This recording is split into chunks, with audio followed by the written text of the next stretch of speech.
બનાસકાંઠામાં વધુ એકવાર ટ્રિપલ તલાકની ઘટના સામે આવી છે। ધાનેરાની એક પરિણીતાનો પતિ ગેરેજમાં કામ કરવાને બહાને પાલનપુર રહેવા આવ્યો હતો, ત્યારે પાલનપુરની એક હિન્દુ યુવતી સાથે પ્રેમ સંબંધમાં બંધાઈ જતા બે સંતાનોની માતાને 3 વખત તલાક કહી તલાક આપી દેતા બે સંતાનોની માતાએ પાલનપુર પશ્ચિમ પોલીસ મથકે પહોંચીને પતિ સહિત હિન્દુ યુવતી સામે ફરિયાદ નોંધાવી હતી। પોલીસે અખ્તર શાહ અને તેની પ્રેમિકા સામે ગુનો નોંધી સમગ્ર મામલે વધુ તપાસ હાથ ધરી છે।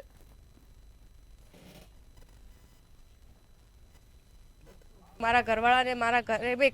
કેમ મારા ઘરવાળાને અહીં રાખીને બેઠી છે, તો એણે મને હે ને કે મારો ધણી હે કે તું કોણ હે કે અહીંથી નીકળ કે એ મારો ધણી હે કે તારો ધણી નથી એમ કરીને બંને થઈ અને મારા અંગત અત્યાચાર કર્યો અને મને મારકૂટ કરી, મારી ઓગળીઓ ભાગી, મારી છોકરીને મારકૂટ કરી, મારી વસ્તુ બધી લઈ લીધી, મારા દાગીના બીજે તોડફાડ કરી